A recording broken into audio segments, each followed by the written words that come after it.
nous allons entrer dans l'enseignement. Donc, je parlerai sur la grâce apostolique, mais je parlerai sur notre thème principal. On va utiliser l'église primitive, une église complète, activée et modèle pour nous. Donc, je parlerai sur la grâce apostolique, mais je parlerai sur l'église primitive, une église complète, activée et modèle pour nous. Je crois que j'avais essayé d'expliquer sur la grâce apostolique depuis au début de cet enseignement. Je vous avais expliqué que la grâce, c'est une aide divine pouvant mener une personne au salut. Donc la grâce, c'est une aide divine pouvant amener une personne au salut.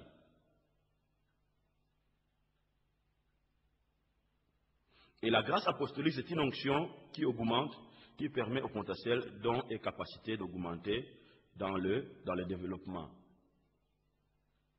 Comprenez?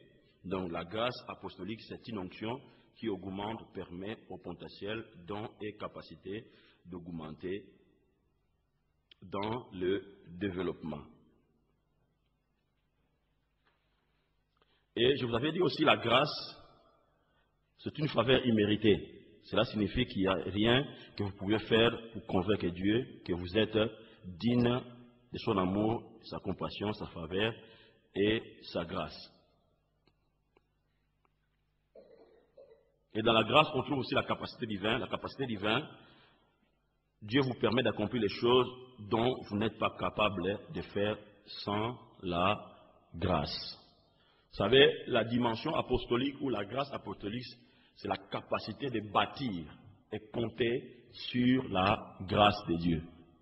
Ce sont des points importants que nous devons comprendre. Maintenant, nous allons lire 1 Corinthiens chapitre 1 Corinthiens chapitre 3, verset 6 jusqu'au verset 13. 1 Corinthiens chapitre 3, 6 jusqu'au verset 13. Amen. Ici, on voit l'apôtre Paul, il parle comme un architecte. Oui, il était vraiment un architecte. Pourquoi? Parce que l'apôtre Paul avait la capacité de voir dans la pensée de Dieu, de voir l'architecture de Dieu et de le bâtir dans la vie des gens. L'apôtre Paul a dit, je plantais, Apollos a arrosé, mais c'est Dieu qui fait croître. En sorte que ce n'est pas celui qui plante qui est quelque chose, ni celui qui arrose, mais c'est Dieu qui fait croître. L'apôtre Paul a dit, je plantais et Apollos a arrosé, mais c'est Dieu qui fait croître. Je plantais et Apollos a arrosé, et c'est Dieu qui fait croître. Donc il y a le premier mot, planter, arroser et croître. Lorsqu'on regarde le mot croître, on compte au développement, on voit la grâce de Dieu.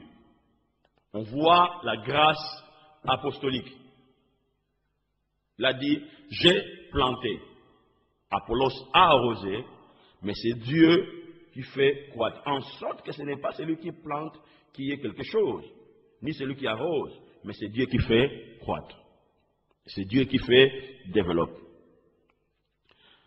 Ça, ce sont des points importants que nous devons noter étant que le peuple de Dieu. Apôtre Paul a dit, je plantais. Je plantais. Et Apollos a arrosé. Et c'est Dieu qui fait croître. Donc, dans d'autres sens, apôtre Paul voulait dire que tout ce que j'ai reçu de Dieu, toute la parole que j'ai reçue de Dieu, toute la sémence que j'ai reçue de Dieu, tout le plan que j'ai reçu de Dieu, que j'étais capable de voir avec précision dans la pensée de Dieu, je l'ai sémé en vous. Je l'ai planté en vous. Et Apollos aussi a fait le même travail. Mais entre nous deux, personne n'est au-dessus de l'autre. Car nous tous, nous faisons le même travail. Mais par rapport à tout ce qu'on a déposé en vous, Dieu, par sa grâce, c'est lui qui fait développer la semence qui est semée en vous. C'est Dieu qui développe. C'est pour cela, dans tout ce que nous devons faire, nous devons plus compter sur la faveur de Dieu, non par notre propre force. Parce que Dieu ne peut jamais développer les choses par tes pensées humaines, par tes forces ou par tes capacités humaines. Dieu développe les choses par sa grâce. Souvenez-vous, dans le livre de Zacharie 4, la Bible déclare, ce n'est ni par la force et ni par la puissance, mais par l'Esprit de Dieu ou par la grâce de Dieu. Parce que tu peux utiliser tes propres forces pour bouger les choses, mais tu bougeras les choses avec beaucoup d'erreurs. Tu bâtiras avec beaucoup d'erreurs. Mais lorsque tu comptes sur la grâce de Dieu, la mentalité de l'humilité et de l'intégrité sera bâtie dans ton cœur et tu feras les choses selon la pensée précise de Dieu. Et cela va t'empêcher de te glorifier. Mais et que la grâce de Dieu ou le nom de Jésus-Christ puisse se glorifier par rapport à ce que tu es en train de faire. Ça, c'est quelque chose de très important. Et la Bible dit ceci. L'apôtre Paul a dit, celui qui plante et celui qui arrose sont égaux. Chacun recevra sa propre récompense selon son propre travail. Chacun recevra sa propre récompense selon son travail. Et vous devez savoir, la Bible dit ceci, quand vous connaissez verset 9, la Bible déclare, car nous sommes ouvriers avec Dieu et vous êtes le champ de Dieu et l'édifice de Dieu. Écoutez, vous devez savoir que bien aimé, nous sommes en train de travailler pour notre retraite au ciel.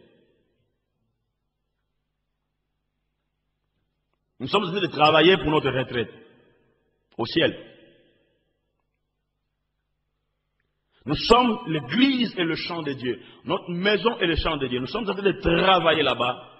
Mais chacun sera récompensé de la manière dont tu es en train de travailler pour Dieu. Ça, c'est des choses très importantes de vous noter. Quelle est la façon dont tu es en train de travailler pour Dieu?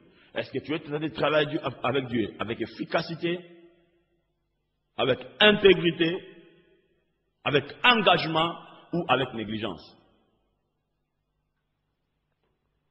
Mais quand on regarde comment l'apôtre Paul a amené la pensée de Dieu, comment il a bâti la pensée de Dieu dans la vie de plusieurs personnes ou dans notre vie, on voit dans la vie de l'apôtre Paul un esprit de sacrifice. Il s'est sacrifié pour bâtir la vie de plusieurs personnes par la parole qu'il avait reçue de Dieu. Il a manifesté, il était fidèle, très intégré, très engagé. Et l'apôtre Paul, il était sûr de la manière dont il a bâti les choses. Il était calme. Et il sait que mon Seigneur, au jour du jugement, le Seigneur va me récompenser parce que j'ai fait un bon travail. C'est pour cela, vous devez savoir, il y a quelque chose de très important, bien aimé. Parce que moi, dans les derniers jours, Dieu me posera la question, est-ce que tout ce que je t'avais donné, tu as téléchargé au peuple? Je dis, Seigneur, oui, je l'ai donné. Dieu me dit, va au ciel. Maintenant, Dieu va poser la question. Oui, mon serviteur, tout ce que je lui avais donné, il a téléchargé ça en vous. Est-ce que vous étiez capable de les bâtir ou de la mener maintenant à l'achèvement? Maintenant, si tu donnes tes raisons là, Dieu te dit, va là-bas. Il te met à côté.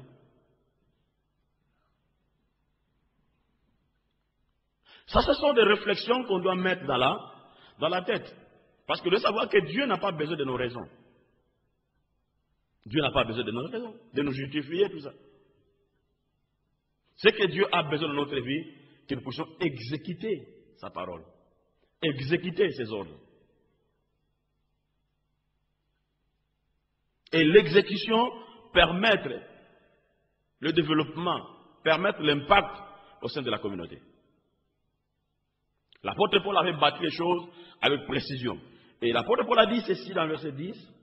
Selon la grâce qui m'a été donnée, je posais les fondements comme un sage architecte. Selon la grâce qui m'a été donnée. Selon la grâce qui m'a été donnée, j'ai posé les fondements comme un sage architecte. Selon la grâce qui m'a été donnée. L'apôtre Paul, d'abord, il a identifié la mesure de la grâce que Dieu lui avait donnée pour faire les choses.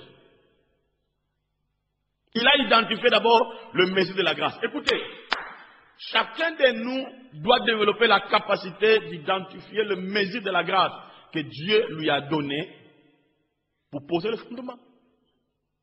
L'apôtre Paul, il a identifié le mesure de la grâce. Or, la grâce, c'est quoi? C'est une faveur imméritée.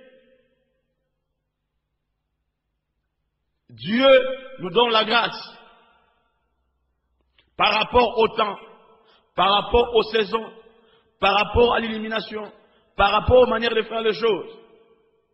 Et tout ça, les opportunités que Dieu te donne, c'est la grâce. Maintenant, lorsque tu arrives à identifier cela, cela va t'éclairer. Cela va t'aider de bâtir les choses avec cette grâce-là. Il a dit, selon la grâce qui m'a été donnée, j'ai posé les fondements comme un sage architecte et autre bâti dessus. Donc, dans l'autre sens, l'apôtre Paul a dit, je réalise le plan. Le plan que j'avais vu en Dieu, je l'ai réalisé. Quand il dit, je posais le fondement comme un sage. Et ce qui est important, il a dit, j'ai posé le fondement comme un sage architecte. Or, la sagesse veut dire la maturité. Parce que tu peux être un architecte, mais tu manques la maturité. Mais il a dit, j'ai posé le fondement comme un sage architecte. Je posais le fondement comme un sage architecte. Cela veut dire, l'apôtre Paul, il avait calculé les dépenses pour poser le fondement. Il a calculé, il a mesuré et il a posé le fondement. Lorsqu'il dit, je posais le fondement comme un sage architecte, donc il a donné la direction dans ce qu'il bâtissait. Il a donné la direction. Mais lorsqu'on bâtit les choses, on donne la direction. On donne la direction. C'est pour cela, bien aimé, lorsque Dieu est en train de télécharger des ressources dans votre vie, vous devez, dans votre tour, vous devez être des sages architectes pour bâtir cela dans votre vie. Parce que si on n'est pas mature, si on n'est pas sage pour bâtir les choses, bien aimé, on bâtira les choses, mais lorsque le vent viendra, tout va s'écouler. Pourquoi? Parce qu'on n'a pas mesuré, on n'a pas pris les choses au sérieux. Mais l'apôtre Paul, pour poser les fondements, il avait pris les choses au sérieux. Il avait réuni tous les matériaux nécessaires pour poser les fondements. Il a posé le fondement avec les matériaux solides. Il a posé le fondement avec les matériaux qui, dans les jours à venir, pourraient sécuriser ce qu'il avait bâti. Il n'a pas fait les choses comme un insensé. Il a fait les choses en réfléchissant. Il était sérieux par rapport à ce qu'il mettait en place. Et même, bien aimé, dans toutes les dimensions de notre vie, dans le développement, dans les affaires, dans notre vie, dans les relations, même dans les mariages, lorsque tu peux poser les choses, il faut que tu poses les choses comme un architecte. Hier, j'avais parlé aux femmes, j'ai dit, c'est un verset qui dit, le sage femme, je crois que c'est ça, le sage femme bâtit sa maison. Donc ici, on parle de la femme comme un architecte qui a la capacité de voir le plan et de bâtir. Or, la parole que Dieu est en train de nous libérer, c'est comme le plan de notre vie. Tu dois le prendre pour bâtir ça dans ton environnement, pour bâtir ça dans ton mariage, dans tes projets. Pour que ce que tu bâtis soit dans la sécurité, pour que ce que tu bâtis dans les jours à venir puisse résister contre les tempêtes.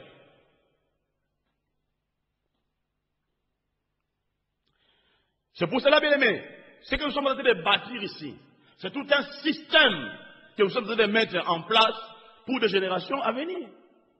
Lorsque Dieu nous demande de discipline, des valeurs, qu'on soit des modèles, notre manière de s'approcher de Dieu, nous sommes en train de créer une philosophie, nous sommes en train de créer une culture. Lorsque les gens viennent, ils trouvent que non, dans ce système, il y a quelque chose du poids, il y a quelque chose de puissant.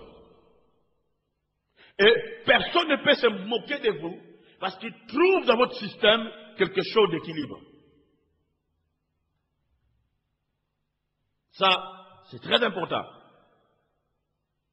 C'est pour cela, bien aimé, je mets beaucoup d'accent par rapport, je n'aimerais pas que quelqu'un puisse briser la culture que notre condition de bâtir ici. Que chacun doit développer la capacité de maintenir ces cultures.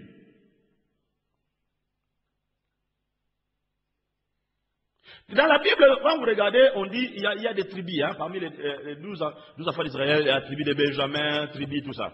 Et dans tous les tribus là, on trouvait, il y avait des valeurs qui ont été bâties. Vous comprenez? Il y avait des valeurs qui ont été bâties. Donc lorsque tu vas dans les tribus de Benjamin, on trouve qu'il y a une culture, on trouve qu'il y a des valeurs. Bien aimé, on peut être plusieurs églises, on est des tribus, mais dans notre tribu ici, lorsque quelqu'un vient, il faut qu'il trouve en nous ce modèle apostolique. Cela veut dire ce que nous attendons, nous avons la capacité de le mener en réalité. Mais avec des valeurs. Il a dit, je posais le fondement comme un sage architecte. Je posais le fondement comme un sage architecte. Cela veut dire, il a fait les choses au bon moment. Il était prêt à saisir les opportunités que Dieu lui donnait. Souvent, vous ne comprenez pas. Quand Dieu fait les opportunités, c'est la grâce. C'est la grâce que tu ne méritais pas, mais Dieu te fait les opportunités. Mais comment vous gérez ces opportunités? L'apôtre Paul a géré toutes les opportunités que Dieu lui avait données.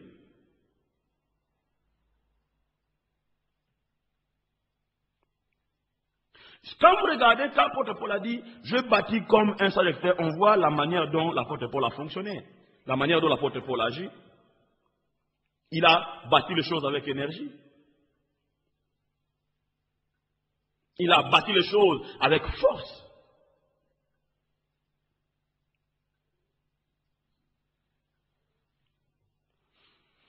La Bible dit ceci, verset 11. Il a dit, verset 10, pardon, il a dit, comme un sage architecte est autre bâti dessus, mais que chacun prenne garde de la manière dont il bâtit dessus. Que chacun prenne garde de la manière dont il bâtit dessus. Maintenant, suis-moi, regardez-moi ici. Que chacun prenne garde de la manière dont il bâtit dessus. Écoutez, nous sommes en train de mettre le fondement ici. Le fondement dans votre vie. Et vous avez la responsabilité de bâtir sur ce que Dieu t'a vous donner. Mais vous devez faire très attention de la manière dont tu bâtis les choses. Tu ne dois plus bâtir les choses selon toi, mais tu dois bâtir les choses selon l'architecture que Dieu t'a donnée. Tu dois pas commencer, bon ça va. Dans l'église, tu dois commencer à faire les choses selon moi. Non, non, non, non, non, non. Non, ça ne fonctionne pas. Parce que la Bible déclare, celui qui bâtit dessus fait attention. C'est comme dans le tabernacle de Moïse. Lorsque Dieu a donné le modèle à Moïse, il a donné le modèle. Et Moïse a exécuté ça, il a mis ça en place. Toute personne qui travaillait pour le tabernacle, ils ont bâti les choses selon le modèle que Dieu avait donné à Moïse. Personne ne peut dire, bon ça va, aujourd'hui, moi je dois couper les bois, je dois couper ça selon moi. Non, non, non. Chaque personne respectait les mesures que Dieu avait données. On respectait les mesures. Les gens ne transgressaient pas le modèle que Dieu, le modèle apostolique que Dieu avait mis en place. Et c'est là qui avait permis, lorsque le tabernacle a été fini, la gloire de Dieu s'est manifestée.